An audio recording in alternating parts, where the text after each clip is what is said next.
163. 163.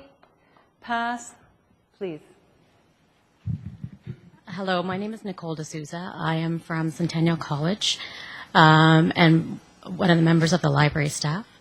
Part of my job, I am a copyright contact for the college faculty, and part of my job is to chase copyright permissions for faculty members to allow for better service to their students. One of the things being digitizing articles and things like that to put on the web system for students. And these things are actually monitored by who's actually registered in the courses. So there are some limitations on who can actually access them, which is good in terms of copyright. One of the things that we were trying to do for this faculty member was to digitize certain texts for her class that's going to be offered in the new year, but unfortunately came back saying that it was far too expensive for them to do that and offer this service to students. Another situation I had was for students who wanted to create, with faculty member, a nonprofit audio website, who found it, or are still trying to do it, but are overwhelmed by the amount of record keeping that they have to do to allow for this nonprofit learning experience.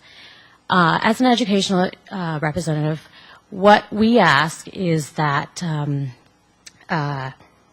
there is a need in this new legislation for the wording to be clear, to allow for students as well as faculty and everyone to understand and feel confident that they're not infringing on copyright, as well as allow for educational institutions to offer a dynamic learning environment to students. 11. Thank you. Hello, my name is Fern Downey.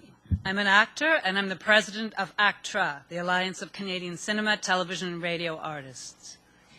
As an audiovisual performer, I'm frankly thrilled by the opportunities that grow daily in the constantly expanding digital world. It's getting easier for Canadian audiences and people all around the world to see and enjoy the work we make.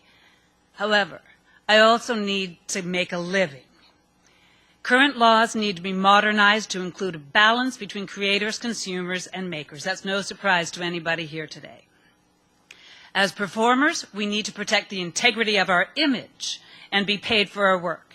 And as Canadians, we should be able to enjoy movies and music when and where we want.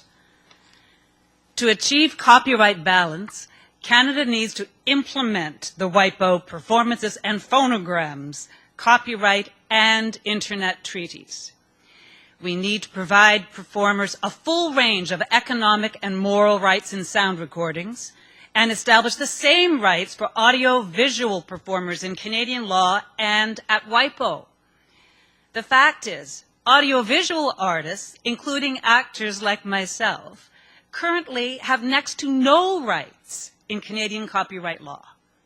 And yes, we do need to update and expand the private copying regime to devices like iPods to cover all types of format and time shifting. What we are advocating is a made-in-Canada solution that takes lessons from what has worked and hasn't worked around the world and tailors them to suit our needs. This old approach of sitting in separate corners has failed and served no one. The only way we are going to move forward is to talk about what we do agree upon and find our consensus. Thank you.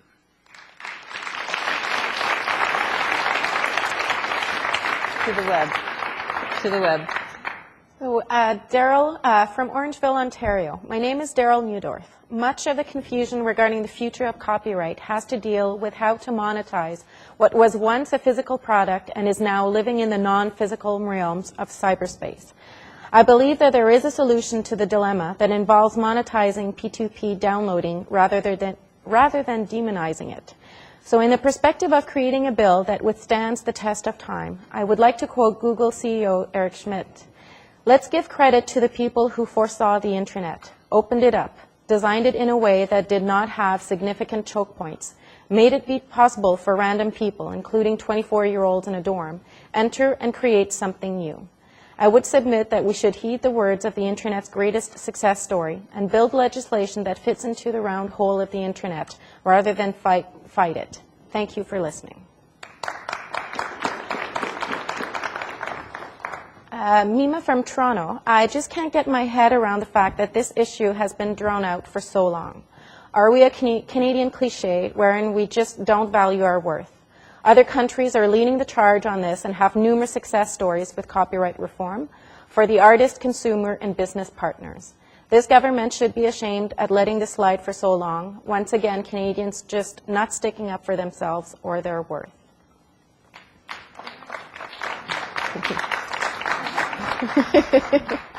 And a final one from Neil from Toronto. When will our government recognize that this is not only an intellectual property issue, but also a job issue? I work in the music industry, but I'm an average Canadian citizen, not a monolith corporation that some would have you believe are the only ones concerned with this issue. I work hard, I pay taxes, want the best for my family, and spend money in my community, and I am tired of seeing people I know lose their jobs. Companies that I have worked with have to close their doors while my government sits passively by and lets it happen. In this time of corporate bailouts, etc., we employees of the industry, but more importantly citizens of Canada, are looking for nothing further than protection from theft, plain and simple. Thank you very much. I appreciate this opportunity to have my say, and thank you, Minister, for attending. It's very much in vogue these days to talk about the importance of having a creative economy in the 21st century, and your department indeed does that. And Canada is well positioned to be a leader in the field. But what's often overlooked is that professional artists are at the very heart of the creative economy. Their work generates substantial economic activity as others get involved in bringing their artistic vision to audiences. The Conference Board estimates that the economic footprint of the Canadian cultural sector in 2007 was $84.6 billion. But Canadian artists are being left behind by our society and by our governments. While 82% of them have a post-secondary degree, compared to 44% of the overall population, their average income is 20% lower than the average Canadian earns. For economic reasons, 80% of artists, professional artists, must work outside their artistic profession in order to survive. The artistic income can also fluctuate significantly from year to year, which imposes an unfair tax burden. Canadian artists don't qualify for unemployment insurance if they're out of work, and they don't have pension plans. That's why protection of their intellectual property through copyright is so important to Canadian artists. And you've heard it eloquently from some artists here tonight. And I would ask you particularly, Minister, to listen to those individual artists. In French, copyright law is referred to as droit d'auteur, or author's rights, a much more appropriate term in my view. So my message is simply this. As we look to modernize Canada's copyright laws, let's make sure that the fundamental right of artists to receive a fair economic return for their creations is not just an ancillary issue, but the central focus of the exercise. I want to add one final point, because it was only the previous speaker that brought up what is perhaps the single biggest gap in Canadian copyright law, and that is the fact that performers who work in film, television, and new media do not have copyright protection at the moment.